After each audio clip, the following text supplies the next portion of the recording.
오늘도 하나님만을 의지하며 나아갈 때에 우리 하나님께서 꼭 필요한 말씀으로 우리 모두에게 은혜를 충만하게 부어주실 줄로 믿습니다.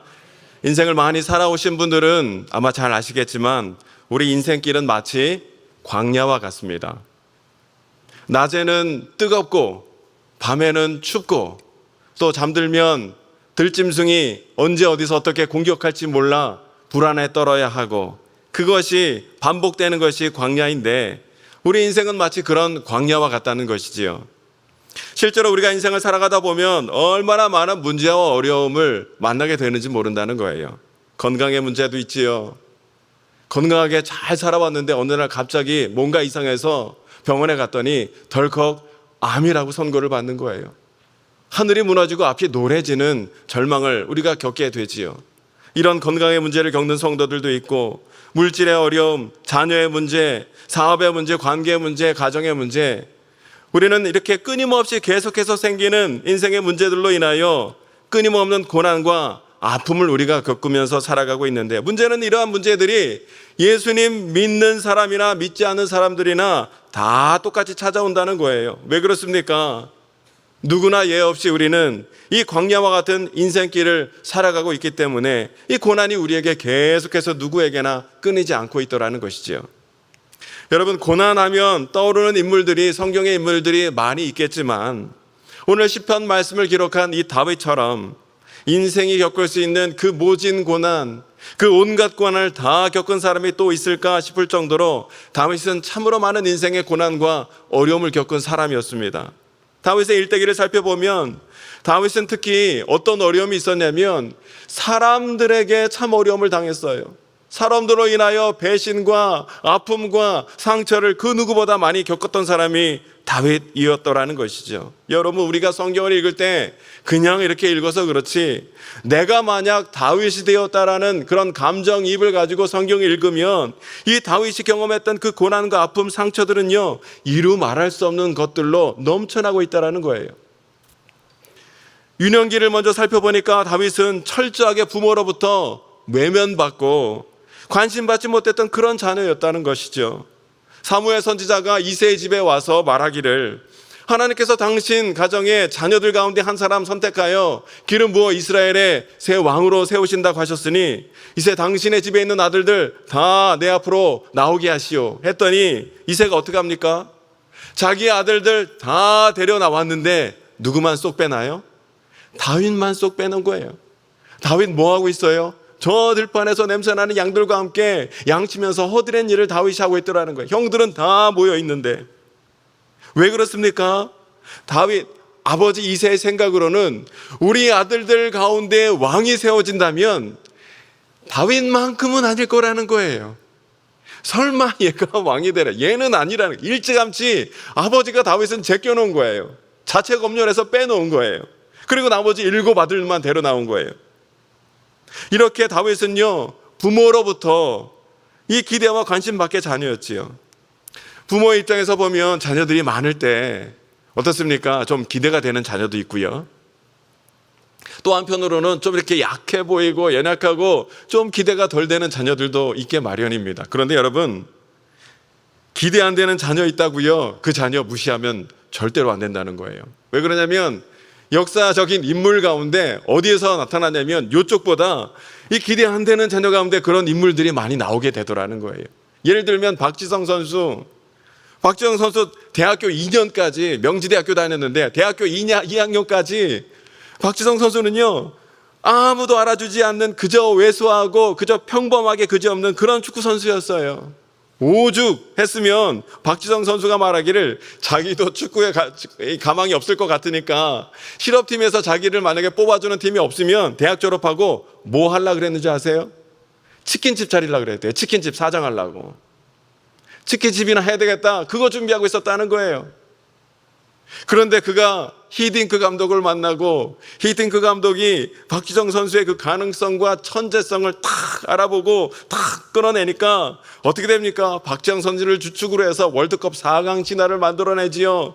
유럽에도 진출하지요. 영국 프리미어리그 대표 선수가 되지요. 그리고 한국 축구의 전설까지 오를 수 있었더라는 거예요. 그런데 이 선수가 대학교 2학년까지는 아무도 알아주지 않았던 철저하게 외면당했던 선수였다는 거예요.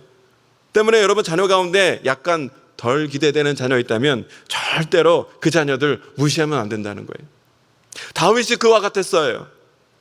어린 시절 이렇게 부모에게 어떠한 관심과 기대를 받지 못한 채 외면 가운데 자라했으니, 여러분 이 어린 이 자녀가 아버지와 가족들의 사랑을 많이 받고 자라도 모자랄 판국에 아버지 부모로부터 이렇게 외면받고 이렇게 철저하게 관심 밖으로 자랐으니 그 어린 것이 받았을 상처가 얼마나 컸겠냐는 것이.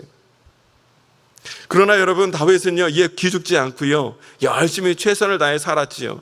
그래서 길이 좀 열리는 듯 보였습니다. 어느 날 이 다윗이 놀랍게도 블레셋 장수 골리앗을 물리친 거예요. 그래서 왕궁으로 입성합니다. 왕의 사위까지 되었지요. 그래서 사울은 천천히요, 다윗은 만만이라 백성들로부터 인기도 얻게 되고 이렇게 인생이 좀 풀리고 잘 나가나 싶었지요. 그런데 어떤 일이 일어나게 됩니까? 자기를 그토록 미워하고 시기하는 자기의 장인 사울 왕이 너무 시기심이 많아서 이 백성들이 자기가 왕인데 자기를 좋아하는 것이 아니라, 존중하는 것이 아니라 저 목동 출신 저 다윗만을 좋아하는 거예요. 그러니까 이 사울 왕이 시기심이 가득해서 그 다윗 죽이려고, 끊임없이 죽이려고 덤벼드는 거예요. 그러니까 다윗이 이 사울 한 나라의 왕으로부터 이 끊임없는 죽음의 위협에 시달리게 되었다는 거예요. 여러분 한번 생각해 보십시오. 한 나라의 왕이 다윗 죽이고자 밥 먹고 있는데 갑자기 왕이 창을 휙 하고 집어 던지는 거예요. 밥 먹다 말고 그거 피해야 되는 거예요. 그리고 그거 못 견뎌서 도망갔더니 이 사울 왕이 온 나라의 최정예 부대 출동시켜서 계속 쫓아오는 거예요. 추격하는 거예요. 잡아 죽이겠다고.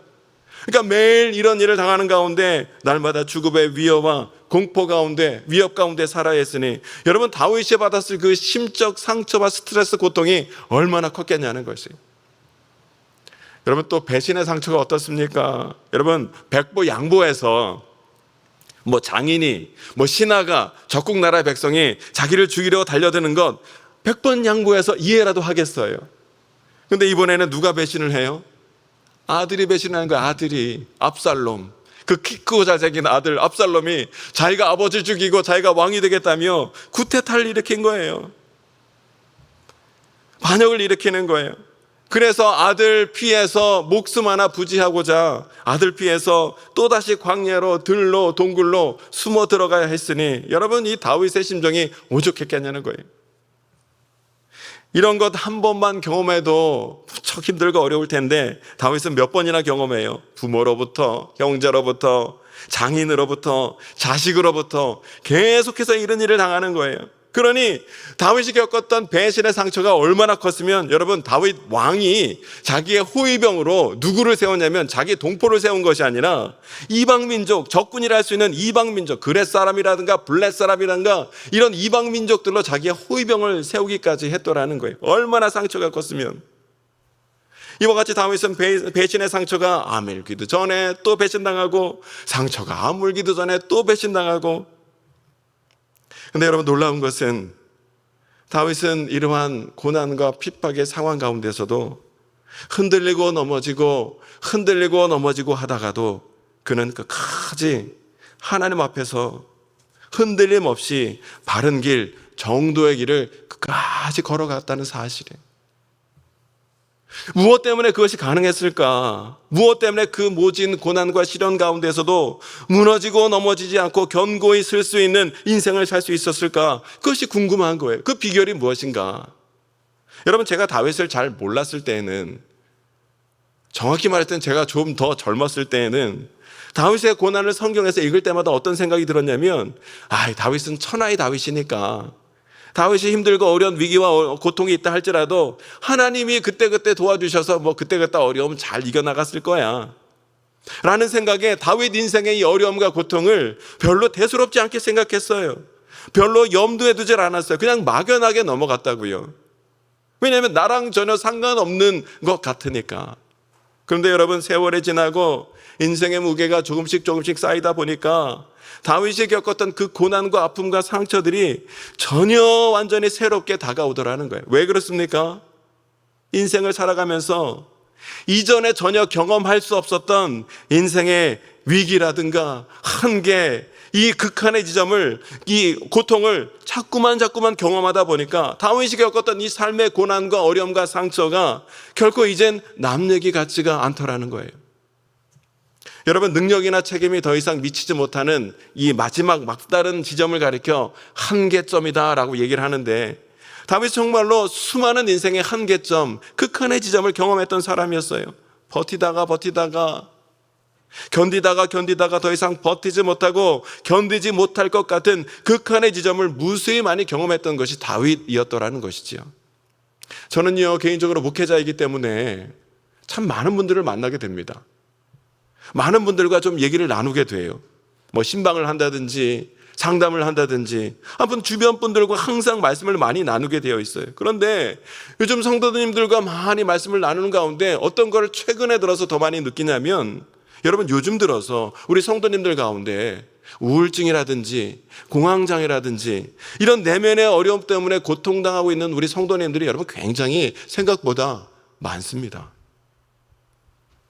근데 여러분, 그런 내면의 어려움을 겪고 있는 분들에게 주변의 분들이 어떤 우를 범하게 시냐면, 주변의 분들이 어떻게 쉽게 말하냐면, 특히 믿음이 있다라는 우리 성도님들, 집사님, 권사님들이 그런 분들에게 어떻게 얘기를 하기 쉽냐면, 아유, 왜 그렇게 믿음이 적냐고, 아유, 왜 이렇게 믿지를 못하냐고, 기도하시라고, 기도하면 하나님 다 고쳐주니까 기도하라고, 왜 기도 안 하냐고, 이렇게 쉽게 말하는 경우가 있는 것을 종종 보게 되지요.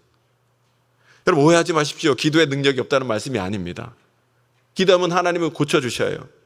그런데 지금 우리가 알아야 할 것은, 그분들이 그런 심적 고통과 어려움을 당하기까지, 그런 어려움을 당하게 된 것은 어느 날 느닷없이 갑자기 하루아침에 그런 고통과 아픔이 찾아온 게 아니라는 거예요. 견디다가 어떤 일을 만나 버티다가 더 이상 버티지 못하고 견디지 못하는 지점에 이르렀기에 넘어지고 쓰러져 있을 수밖에 없다는 사실을 우리가 먼저 좀 알아야 된다는 사실이에요. 다윗도요, 버티다가 견디다가 다윗도 쓰러지고 넘어질 때가 너무나 많이 있었다는 것을 우리가 기억해야 된다고요. 물론 궁극적으로 하나님께서 일으켜 주시고 고쳐주시고 회복시켜 주실 것이지만, 그 회복을 경험하기까지 이 고통과 아픔의 세월을 어떻게 보내야 할지를 몰라서 막연한 가운데 그 고통과 아픔 속에서 눈물 흘리고 있는 우리 성도님들이 꽤 적지 않게 있는 것을 보게 되는 거예요. 아마 여러분 가운데도 그런 아픔이 있는 분들이 아마 있으리라 생각이 들어요. 그런 의미에서 오늘 우리는 본문의 말씀을 통해서 이 다윗과 같은 고난의 시절을 지날 때에, 인생의 한계점, 막다른 지점을 우리가 걸어가고 있을 때에 우리 성도들은 이런 고통과 아픔을 느끼며 살아갈 때 무엇을 어떻게 해야 하는가, 오늘 말씀을 통해서 그 영적인 방법을 함께 살펴보면서 함께 은혜를 나누기를 원하는 거예요. 먼저 여러분, 우리가 주목해야 할 것이 하나 있는데, 그것이 무엇이냐면, 다윗이 쓴 시편을 이렇게 가만히 읽어보면요, 다윗이 이 고난과 어려움을 당하게 되었을 때 다윗은요, 처음부터 무조건 그 고난과 아픔을 그냥 꾹 참은 게 아니었더라고요. 다윗이 고난과 어려움을 당할 때에 다윗이 믿음 있는 사람이기 때문에 그냥 무조건 꾹 참은 게 아니라, 아픔과 고난과 시련과 배신을 당할 때에 다윗이 어떻게 했냐면 그 모든 것을 다 쏟아냈더라고요. 중요한 것은 누구 앞에서? 하나님 앞에서. 하나님 앞에서 그 아픔과 고난과 분노와 좌절, 그 모든 것을 다 하나님 앞에 쏟아내고 있는 다윗의 모습을 우리가 보게 되더라는 거예요. 여러분, 시편 109편 말씀이 그 대표적인 구절인데, 말씀인데 5절로 13절의 말씀을 제가 짧게 요약을 했어요. 한번 함께 읽어보실까요? 시작. 저가 악으로 나의 선을 갚으며 미워함으로 나의 사랑을 갚았사오니 그 연수를 짧게 하시며 그 직분을 타인이 빼앗게 하시며 그 자녀는 고아가 되고 그 아내는 과부가 되며 그 자녀가 유리구걸하며 그 황폐한 집을 떠나 빌어먹게 하소서. 그 자손이 끊어지게 하시며 후대에 그들의 이름이 지워지게 하소서. 다윗이 쓴 게 맞나 싶을 정도로 엄청난 독설에 지금 쏟아지고 있는 거예요. 이게 지금 다윗이 한 기도가 맞나 할 정도로 엄청나게 적나라하게 그 아픔과 분노와 좌절, 탄식을 다 하나님 앞에 쏟아내고 있는 다윗의 모습을 우리가 보게 되는 거예요. 근데 여러분, 여기서 중요한 것이 무엇이냐면, 다윗은 이 모든 것을 다 하나님 앞에서 쏟아내되 그 기도 간구의 끝은, 여러분 잘 들으십시오, 그 기도와 간구의 끝은 아무리 탄식하고 저주를 쏟아붓고 탄식하고 아파하고 신음했다 할지라도 그 끝은 그가 내뱉은 그 아픔, 그 분노, 그 좌절, 그 탄식으로만 그대로 끝나지는 않았더라는 거예요. 그 기도와 간구의 끝은 언제나 감사와 찬양이었고 소망이었습니다. 여러분, 시편 109편 마무리가 이렇게 마무리가 됩니다. 30절 31절 함께 읽겠습니다. 시작. 내가 입으로 여호와께 크게 감사하며 많은 사람 중에서 찬송하리니 그가 궁핍한 자의 오른쪽에 서사 그의 영혼을 심판하려 하는 자들에게서 구원하실 것이미로다. 아멘. 여기 보니까 내가 여호와께 감사하며 찬송하리라는 거예요. 하나님, 내가 지금 겪고 있는 이 아픔과 상처와 환난과 핍박이 너무 크고 힘들지만 그러나 그럼에도 내가 하나님께 감사하며 찬송하리라는 거예요. 왜 그렇습니까? 이 모든 환난과 어려움으로부터 하나님께서 나를 건지시고 구하사 회복의 길로 인도하여 주실 하나님이라는 것을 내가 믿고 있기 때문에, 그래서 다윗의 시편의 끝은 항상 감사와 찬양과 소망으로 끝나고 있더라는 거예요. 이러한 다윗의 마음이 잘 담겨 있는 말씀 중에 하나가 시편 18편 6절이더라고요. 함께 같이 읽어보실까요? 시작. 내가 환난 중에서 여호와께 아뢰며 나의 하나님께 부르짖었더니 그가 그의 성전에서 내 소리를 들으시며 그의 앞에서 나의 부르짖음이 그의 귀에 들렸도다. 아멘. 여기 보니까 다윗이 뭐라고 시작을 해요? 내가 환난 중에서 여호와께 아뢰리니. 내가 환난 중에서라는 말은 지금 환난이 끝났다는 얘기예요. 아직 환난을 겪고 있다는 얘기예요. 아직 환난 중에 있다라는 얘기예요. 환난을 아직 겪고 있다라는 얘기예요. 고난과 아픔 가운데 있다는 얘기예요. 그런데 여기서 중요한 것이 무엇이냐면, 다윗은 지금 자신이 환난과 고난 가운데 있다라는 사실을 분명하게 인식하고 인정하고 있더라는 거예요. 그것을 분명하게 바라보고 있어요. 여러분, 어떤 분들은요, 자신에게 이러한 문제와 고난이 있다는 사실조차 인정하지 않고 외면하려고만 하는 분들이 있는 것을 보게 됩니다. 자기는 신앙생활하기 때문에, 나는 새벽 기도하는 사람이기 때문에 절대로 이런 고난과 이런 실패가 절대로 나에게 있어서는 안 된다는 거예요. 나는 병원에 입원해서도 안 된다는 거예요. 그러면서 자기의 문제와 현실을 자꾸만 외면하는 분들이 간혹 있는 것을 보게 되죠.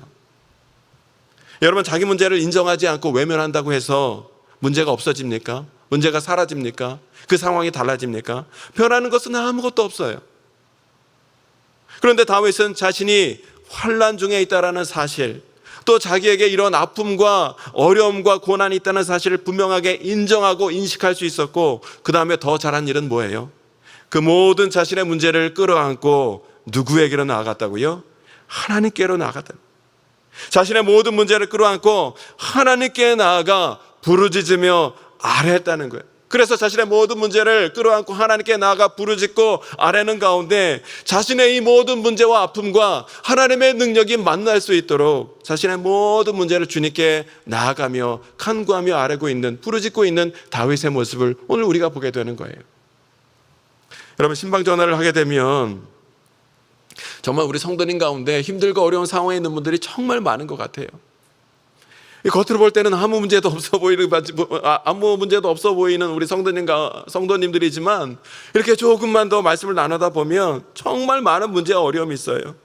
조금만 더 깊이 있게 말씀을 나누다 보면 그분들의 그 힘듦과 그 아픔이 그대로 전해지는 것을 보게 돼요. 여러분, 전화를 통해서 들어도 그렇게 힘들고 아픈데 그 당사자 성도님들은 오죽 힘들겠냐는 것이. 그런데 그런 어려움을 겪는 분들을 가만히 보니까 두 부류로 나눠지더라고요. 한 부류의 성도님들은 어때요? 그런 문제와 어려움들을 하나님을 바라보는 가운데, 하나님께 맡기며 간구하는 가운데 하나님이 해결해 주실 것을 믿는 믿음으로 기도하며 신앙의 힘으로 그 모든 문제를 해결하기 위하여 몸부림치고 있는 성도들이 있는 반면, 한 분의 성도님들은 어때요? 그냥 그 문제 가운데, 그 어려움 가운데 아무것도 해오지도 않고 아무것도 하려 하지도 않고 아무것도 하지 않고 그냥 머물러 앉아있는 성도님들도 있더라는 거예요. 여러분 꼭 기억하십시오. 우리는 살다가 누구나 문제와 어려움을 당하게 되어 있습니다. 예외가 있을 수 없어요. 천하의 다윗도 오늘 여러 가지 삶의 문제와 어려움으로, 핍박과 환난으로 그도 견디다 버티다 못해 쓰러지고 넘어질 때가 많은 것이 바로 다윗의 삶이었어요. 그러나 여러분, 다윗이 다윗 될 수 있었던 결정적인 이유는, 다윗은 이 많은 삶의 문제와 어려움을 당하게 되었을 때 그 모든 문제를 내가 끌어안고 내가 해결하라고 아등바등하는 어리석은 삶을 사는 것이 아니라 그 모든 문제를 끌어안고 누구에게요? 하나님께로, 하나님에 계신 성전으로 나아가 그 문제보다 크시고 그 문제를 능히 해결할 수 있는 하나님께 그 모든 문제를 부르짖으며 아뢰었을 때에 하나님께서 해결해 주시는 은혜와 능력을 그가 경험하게 되었다는 사실이에요. 시편 오늘 16절 1절 말씀을 함께 읽어보실까요? 시작. 하나님이여 나를 지켜주소서, 내가 주께 피하나이다. 여러분, 다윗이 지금 하나님 나를 지켜주소서 하고 고백을 하고 있는데, 여러분, 나를 지켜달라는 말을 지역하면 무슨 뜻이냐면 하나님 나의 울타리가 되어주십시오 하는 뜻이에요. 하나님 나의 울타리가 되어주십시오. 그러니까 지금 다윗은 하나님께 어떤 고백을 드리고 있는 거냐면, 하나님 나에게 이런저런 문제가 있어서 너무나 큰 고통 가운데 있어 주님께 피하오니 하나님이 나의 울타리가 되어두사 나를 지켜주시고 나를 보호하여 주시고 하나님 나를 인도하여 주옵소서. 다윗이 지금 그렇게 고백하며 나아가고 있는 거예요. 여러분, 다윗은 목동이었기 때문에 양에게 있어서 울타리가 어떤 의미인지 정확하게 알고 있었어요. 여러분, 양은 들짐승이 나타나면 꼼짝없이 잡혀 먹을 수밖에 없는 그런 연약한 존재이지요. 그래서 양은요, 들짐승이 나타나면 반드시 어디로 가야 돼요? 목동이 있는, 목자가 있는 울타리 안에 머물러 있어야만 양은 살 수가 있다는 사실이에요. 때문에 만약 들짐승이 나타났을 때 양들이 그냥 울타리로 가는 거 아주 귀찮아 죽겠어 하고 그냥 울타리로 달려가지 않고 그 자리에 머물러 있다든지, 아니면 들짐승이 나타나는 것이 너무 두렵고 무서운 나머지 그냥 그 자리에 머물러 있다면, 여러분, 양은요 꼼짝없이 죽을 수밖에 없다는 거예요. 여러분, 이것은 영적으로 우리에게 동일하게 적용되는 원리입니다. 삶의 위기와 어려움을 만나게 되었을 때 우리가 달려가야 할 것, 특히 성도가 달려야 할 것은 세상의 그 어떤 자리가 아니라 오직 여호와 하나님께 달려가 하나님 품 안에 머물러 있어야만 우리는 마땅히 살 길을 얻게 되는 줄로 믿습니다.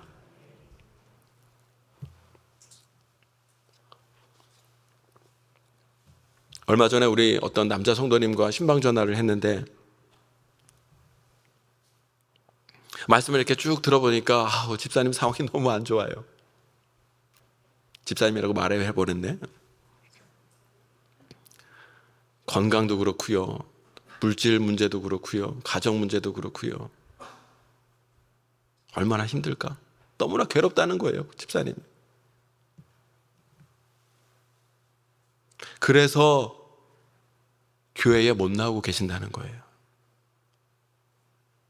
말씀을 나누면서 어떤 마음이 들었냐면, 한편으로는 이해가 돼요. 공감이 돼요. 얼마나 힘들었으면, 얼마나 힘드실까, 얼마나 괴로우실까, 그 문제 가운데 있는 그분이. 공감되는 부분도 있었던 반면, 또 한편으로는 어떤 생각이 드냐면, 그 성도님이 그냥 그 문제 가운데, 어려운 가운데 마냥 머물러 계시는 것만 같아서 안타까운 마음도 들었어요. 그래서 그냥 좋게 전화를 끊으려다가, 집사님 시간 지나면 다 해결되겠죠, 이렇게 좀 추스려지시면 교회 꼭 나오세요 라고 전화를 끊으려 하다가 이건 아닌 것 같아서 한마디를 더 붙였어요. 집사님 많이 힘들고 어려우시죠? 제가 집사님 그 고통을 다 솔직히 100% 잘 모릅니다. 근데 공감은 되는 부분이 있어요. 그런데 집사님, 힘들고 어려울 때 집사님이 꼭 애쓰셔야 할 것이 하나 있습니다. 힘들고 어려울수록 집사님 교회 나오셔야 돼요. 예배 자리 나오셔야 돼요. 기도의 자리 나오셔야 돼요. 하나님 말씀이 들리는 자리에, 말씀의 자리에 집사님 나오셔야 돼요. 그거 하나님이 해주지 못해요. 집사님이 감당해야 될 집사님 몫이에요. 그래야 집사님 가운데 회복이 임해요. 그러니 힘들고 어렵더라도 집사님 털고 교회에 꼭 나오세요. 근데 여전히 안 보이시는 것 같아요. 여러분, 오늘 수요일 저녁 얼마나 직장에서 가정에서 힘들고 피곤하게 사셔서 얼마나 어렵습니까? 집에서 얼마나 쉬고 싶으셨어요. 근데 여러분, 오늘 이 저녁에 이 밤에 예배 자리 교회 여러분 왜 나오셨습니까? 여러분 교회 왜 오셨어요? 따지려고 그러는 게 아니라 왜 나오셨어요? 하나님 아니면 안 되기 때문에, 예수님 아니면 안 되기 때문에, 오늘 내가 은혜 받지 않으면 안 되기 때문에 힘들고 어려운 삶의 상황 가운데 여러분 교회 이 예배 자리에 달려나온 것 아닙니까?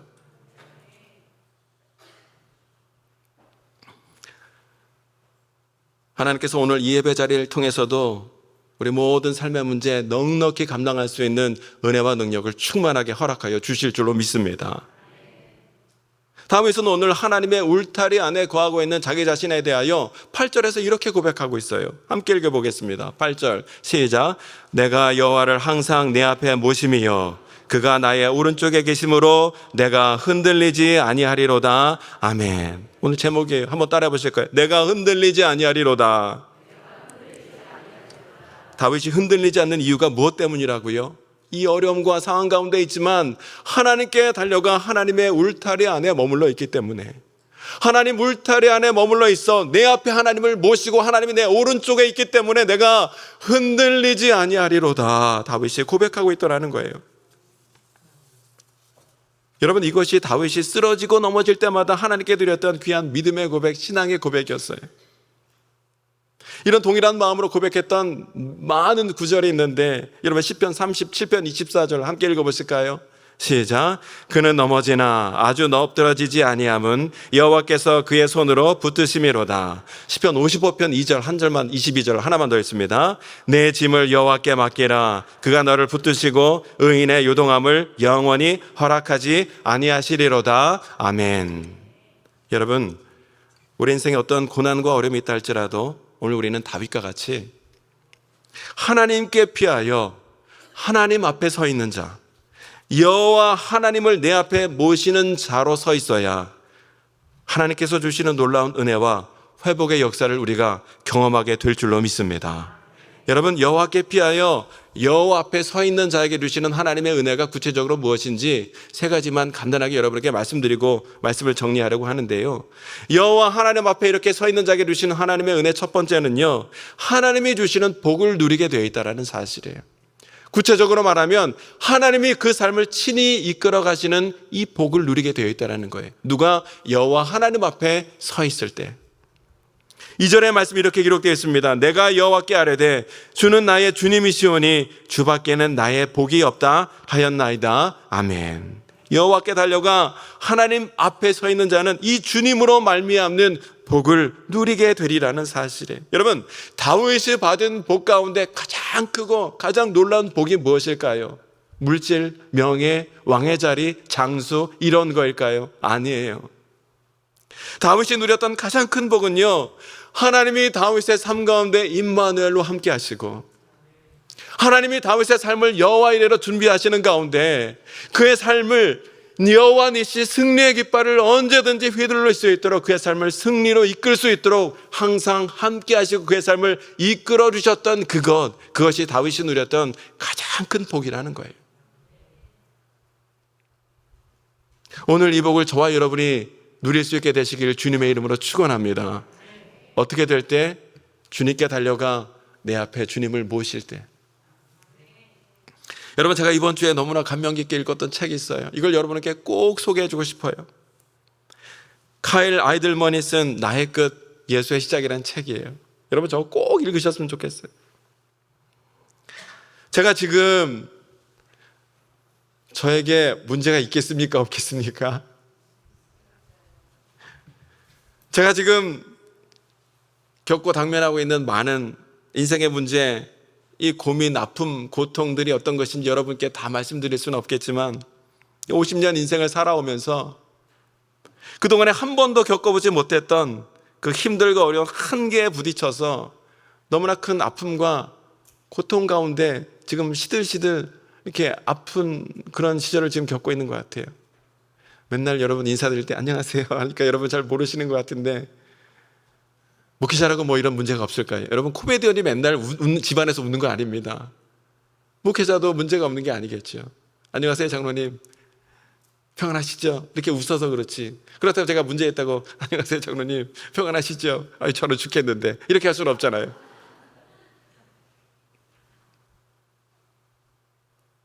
우연히 이 책을 보게 되었고, 이 책의 제목을 보는 순간 이 책이야말로 하나님이 나의 고난과 고민 가운데 주시는 하나님의 응답이 되겠구나라는 확신이 들어서 얼른 샀어요. 제 전자책에 들어있어요. 그리고 그 자리에서 다 읽었어요. 이 책을 통해서 주시는 하나님의 응답으로 말미암아 그동안 컬컬하고 답답하고 뭔가 이렇게 꽉 막혔던 같은 것이 영적으로 뻥 뚫리는 기쁨을 느낄 수 있었어요. 제가 이번 주에 설교가 많기 때문에 설교 준비해야 되는데 자꾸 이거 책 보고 있으니까 아내가 설교 준비 안 하고 왜 책만 읽고 있냐고.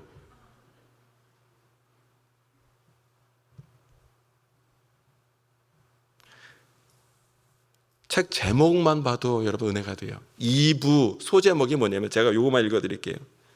2부 소제목이 나의 비움, 채움의 시작, 나의 항복, 회복의 시작, 나의 실패, 사명의 시작, 나의 가시, 능력의 시작. 이 책의 제목은 나의 끝, 예수의 시작. 혹시 여러분 가운데 이 시간에 여러 가지 이유로 삶의 실패와 좌절과 고난의 세월을 남몰래 눈물 흘리며 지나가고 있는 분들이 있다면 여러분 꼭 기억하십시오. 그런 실패와 좌절로 내가 삶의 저 끝, 벼랑 끝 가운데 몰리고 있는 지경에 있다 할지라도 여러분, 나의 끝은 누구의 시작이라고요? 예수님의 시작이에요. 예수님의 시작점이에요. 내 삶의 끝자락에서 다시 한번 예수님 붙들고 예수님께 모든 문제를 맡기며 의지하며 간구하며 나아갈 때 우리 주님이 친히 내 삶을 이끌어 주시는 은혜와 복을 허락하여 주실 줄로 믿습니다. 하나님께 그 앞에 서 있는 자에게 주시는 복이 바로 하나님이 그 삶을 친히 이끌어 주시는 복을 하나님이 주시더라는 거예요. 여호와를 항상 내 앞에 모시는 자에게 주시는 두 번째 은혜는 감사와 섬김의 삶을 살게 한다는 사실이에요. 3절의 말씀에 이렇게 기록되어 있습니다. 땅에 있는 성도들은 존귀한 자들이니 나의 모든 즐거움이 그들에게 있도다. 다윗의 고백입니다. 나의 즐거움은 성도들에게 있다라는 거예요. 여러분, 이게 무슨 말이에요? 다윗은 고백하기를 자신의 즐거움은 성도들을 위하여 성도들에게 무엇이라도 좀 도와주고 손이라도 만져주고 함께하고 그들을 위하여 섬기는 것이 나의 즐거움입니다. 다윗이 지금 그렇게 고백하고 있는 거예요. 여러분, 누군가를 섬길 때에 그것이 나의 기쁨이 되기 위해서는 전제 조건이 먼저 있어야 할 것이 있으니, 그것이 뭐냐면 내 삶 가운데 감사가 있어야 남을 섬기는 것이 기쁨이 되어지는 거예요. 내 삶에 감사가 있어야 남 섬기는 것이 기쁨인데 다윗에게는 이 기쁨이 있었다는 사실이에요. 무엇보다 다윗은요, 하나님 주신 은혜로 넘치는 감사가 있었어요. 감사가 넘치는 삶이 다윗이 살았던 삶이에요. 특별히 어떤 감사? 하나님이 구원해 주신 그 구원의 은혜와 감격이 하나님 나에게서 떠나지 않도록 성령 하나님 나와 함께하여 주옵소서. 다윗이 일평생 최고 제일로 드렸던 기도 제목이 하나님 구원의 은혜, 감격, 감사가 나에게서 떠나지 않도록 하나님 나에게 이 감사의 마음을 지켜주옵소서. 성령님 떠나지 마시옵소서. 다윗은 늘 이 감사가 넘쳤던 사람이었어요. 여러분, 다윗이 사울의 박해를 피하여 숨어 들어갔던 곳 중에 하나가 아둘람 굴이라는 곳이 있었는데, 이 아둘람 굴에는 다윗이 숨어 들어갔을 뿐만 아니라 400명의 사람들도 함께 거기 들어갔는데, 이 사람들의 면면을 보면 누구예요? 세상에서 환난당하고 빚지고 고난당하고 매맞고 이 원통한 마음에 원통한 마음이 있는 자들이 400명이 그 아둘람 굴에 같이 모여들었어요. 그러니까 말 그대로 인생의 패배자, 실패자로 그 아둘람 굴에 그 사람들이 가득했다는 거예요. 그런데 놀라운 것은 다윗이 그도 사울 왕의 핍박을 피하여 힘들고 어려운 고난의 때를 겪고 있음에도 불구하고 그곳에 모인 400명의 사람들에 대하여 여러분 정성껏 그들을 위로하고 감싸주고 섬기고 있었더라는 거예요. 왜 그렇습니까? 다윗의 심중에 무엇이 넘쳤기 때문에, 감사가 넘쳤기 때문에.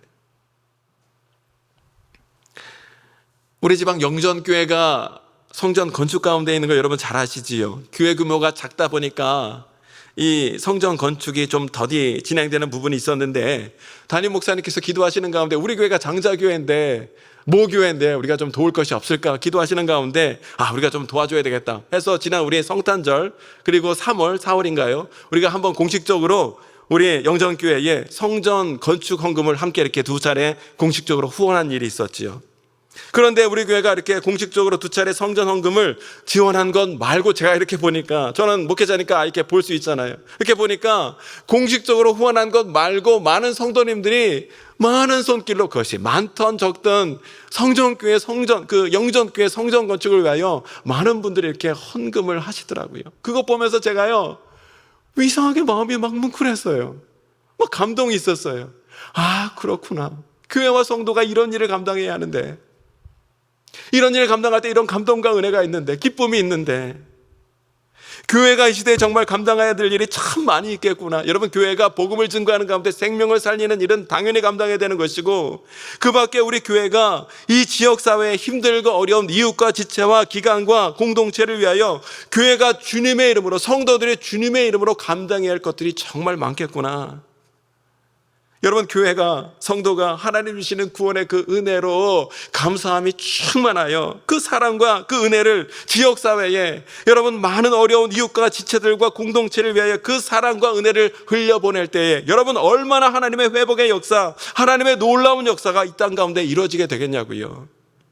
여러분, 교회가 이런 사명 감당할 때 전도의 문이 열리고, 아멘 할 때까지 전도의 문이 열리고 생명이 살아나고 이 지역사회가 변화되어지고 하나님 나라가 이루어지는 놀라운 주님의 역사가 교회와 성도를 통하여 이 땅 가운데 이루어지게 될 줄로 믿습니다. 다른 성도를 사랑하며 섬기는 가운데 누리는 기쁨이 다윗의 기쁨이었는데, 오늘 이 기쁨이, 다윗의 기쁨이, 오늘 저와 여러분의 기쁨, 우리 서산제일교회의 기쁨이 더욱더 될 수 있게 되시기를 주님의 이름으로 축원합니다. 마지막으로요, 여호와를 내 앞에 모실 때에 누리는 은혜가 무엇이냐면 흔들리지 않는 삶을 살게 되리라는 거예요.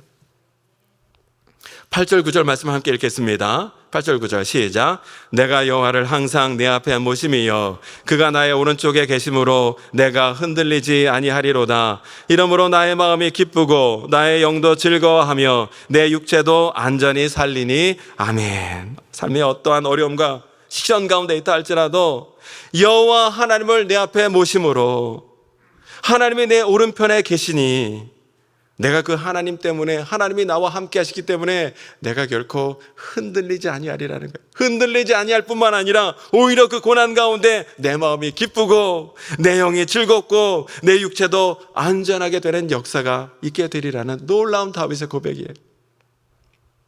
말씀을 맺겠습니다. 여러분, 다윗의 끊임없는 이 인생의 고난과 어려움 가운데 다윗은 살아야 했지만 버티고 버티다가 견디고 견디다 그도 여러 차례 쓰러지고 넘어질 때가 많았지만 끝까지 그가 믿음의 눈을 들어 하나님 앞에 나아가 하나님을 내 앞에 모실 때에 하나님이 내 오른쪽에 계심으로 내가 흔들리지 아니하리라 귀한 믿음의 고백을 했던 것을 오늘 우리가 말씀을 통해서 살펴보게 되옵니다. 오늘 저와 여러분도 어떠한 인생의 위기와 실패와 좌절이 있다 할지라도 여호와 하나님 앞에 달려가 하나님 울타리 안에 거함으로 모든 위기와 어려움으로부터 우리를 구원하여 주시는 하나님의 놀라운 역사를 먼저 누릴 수 있게 되기를 원하고, 우리 삶의 끝자락에서 우리의 삶을 새로 시작하시는 우리 예수님의 능력으로 말미암아 다윗과 같이 내 삶이 결코 흔들리지 아니하리라, 다윗과 같은 귀한 믿음의 고백과 놀라운 삶의 역사를 살아가는 기쁨이 있게 되시기를 주님의 이름으로 축원합니다. 이 말씀을 준비하면서 이 찬양을 꼭 한번 부르고 싶었어요. 우리 배진교 목사님이 우리 교회에서 사역할 때 많이 불렀던 찬양인데, 선한 능력으로. 힘들고 어려운 고난의 순간마다 하나님이 나와 함께 하시고 위로해 주시고 선한 능력으로 일으켜 주시기 때문에 오늘 내가 일어설 수 있습니다 라는 귀한 다윗과 같은 믿음의 고백이 있기에 이 찬양 부를 때마다 언제나 은혜가 넘쳤던 것 같아요. 오늘 이 찬양을 1절 2절 이렇게 함께 부르면서 오늘 이 설교를 우리 마음속에 찬양을 통해서 우리 고백으로 드리는 시간이 되었으면 좋겠습니다. 함께 찬양하겠습니다.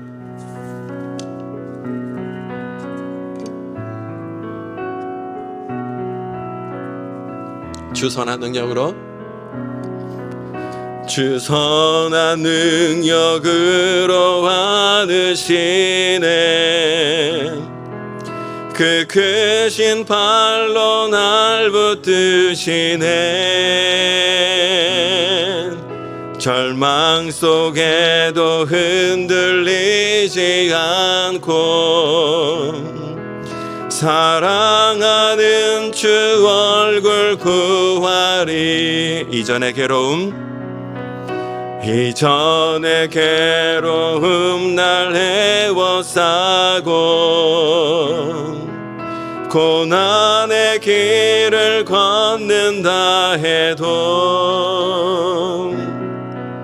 주님께 맡긴 우리 영혼 끝내 승리의 날을 맞으리. 선한 능력으로 일어서리. 주만을 제하리. 믿음으로 우리 고대한에 주 오실 그날